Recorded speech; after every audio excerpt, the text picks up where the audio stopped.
ओम श्रीमात्रे नमः। ओम नमः चंडिकायै। हाँ, लेट अस स्टार्ट। हम अभी कल तक हमने रात्रि सूक्त का प्रारंभ किया था। आज का जो प्रवचन रहेगा या फिर आज का जो अध्ययन रहेगा उसमें हम विसर्ग मात्रा का एक अलग से हम नियम सीखने वाले हैं। इसमें क्या है, दुर्गा सप्तशती के 4 जगह पे ये नियम लागू होता है। हम आगे का अध्ययन करेंगे, लेकिन उसके पहले आज हम विशेष रूप से एक अध्ययन करने वाले हैं, उसका हमको थोड़ा सा ध्यान देना है। हमने क्या सीखा था, अगर वाक्य यानी पद के बीच में अगर कोई विसर्ग आए तो उसका उच्चारण हम पूरी तरह से नहीं करते, उसके आगे वाला शब्द हम उसको पीछे लेते हैं। कैसे ही मैं बताता हूँ। पहला श्लोक अगर आप ध्यान देंगे, सावरणी सूर्यतनयो। हाँ, हमने ऐसा क्यों बोला, why we are telling that सावरणी सूर्यतनयो, बिकॉज उसके यहाँ पे सावरणी ही सूर्यतनयो ऐसा आया था। हाँ, अब उसी श्लोक में आप देखेंगे सावरणी सूर्यतनयो, सावरणी सूर्यतनयो यो मनुः कथ्यतेष्टमः। आगे क आने के कारण यो मनुः कथ्यतेष्टमः। अब महा का उच्चारण देखिए, लेकिन कथ्यतेष मनुः, मनुः यो मनुः, ख का उच्चारण किया क्योंकि उसके आगे विसर्ग के आगे क शब्द आने के कारण। ध्यान से सुनना। उसके बाद में हमने प का उच्चारण देखा था। प का उच्चारण हमने क्या देखा था, एक हाथ हम श्लोक देखेंगे, भूपाह कोला विध्वंस, ये क का फिर वापस से उच्चारण आया। ऋतस्वाम्यस्य भूपतिः, स्वाम्यस्य भूपतिः ऐसा उच्चारण आया। प आने के कारण हम वहाँ पे फ का उच्चारण करते हैं। ध्यान से सुनिएगा, मैं देख रहा हूँ यहाँ पे। विहीनश्च धनैदारैः, दारैः, विहीनश्च धनैदारैः। हाँ, ठीक है ना। तो ये उच्चारण ऐसा होता है, इसको एक अपवाद, इसको एक एक्सेप्शन हमारे उच्चारण के नियम में आता है। अगर आपको किसी भी पद में विसर्ग आता है, when visarga is coming in between and that after विसर्ग के बाद में यदि क्ष शब्द आता है तो वहाँ पे आपको रुकना है, उसको तोड़ के आगे बोलना है। प्रमाण बोलता हूँ मैं, इसका प्रमाण देता हूँ। देखिए, अगर ये हमारी वैदिक उच्चारण पद्धति है, अगर सप्तशती का उच्चारण करना है तो वैदिक विधि से करेंगे तो ज़्यादा अच्छा रहेगा। कैसे? अगर आप रुद्राध्याय के चौथे अनुवाक में जाएंगे तो आपको ध्यान में आएगा, नमो महद्भ्यः, नमो महद्भ्यः क्षुल्लकेभ्यः, नमो महद्भ्यः नमः क्षत्रुभ्यः संग्रहीतृभ्यश्च वो नमो। ध्यान दीजिएगा, नमो महद्भ्यः ऐसा बोला है वहाँ पे। विष्णु सहस्रनाम में भी ये नियम चलता है, ऐसा ही इसी प्रकार से उच्चारण करना चाहिए। क्षमः क्षामः समीहनः, क्षमः।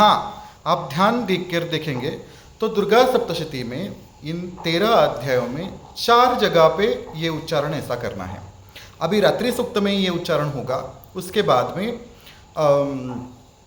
अष्टमोध्याय के 55वें श्लोक में उच्चारण होगा, उसके बाद में 11वें अध्याय में हंसयुक्त विमानस्थे ब्रह्माणी रूपधारिणी कौशंभः क्षरिके देवी नारायणी नमोस्तुते, ये यहाँ पे उच्चारण होगा।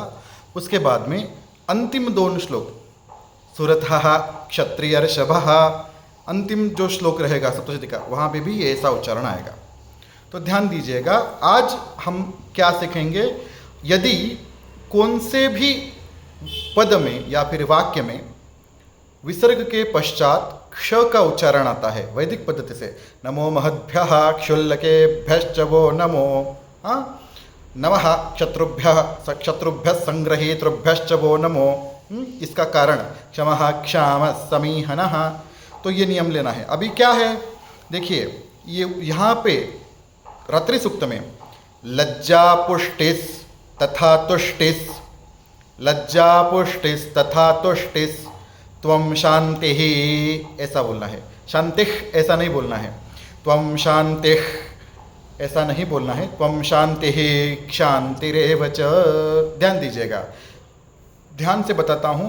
लज्जा पुष्टिस्तथा तुष्टिस्त्वं शांतिः क्षांतिरेव च। क्ष आने के कारण शांति ही वहाँ पे उसका पूर्ण उच्चारण करने के बाद में ही शांति रेवच ऐसा उच्चारण करना है।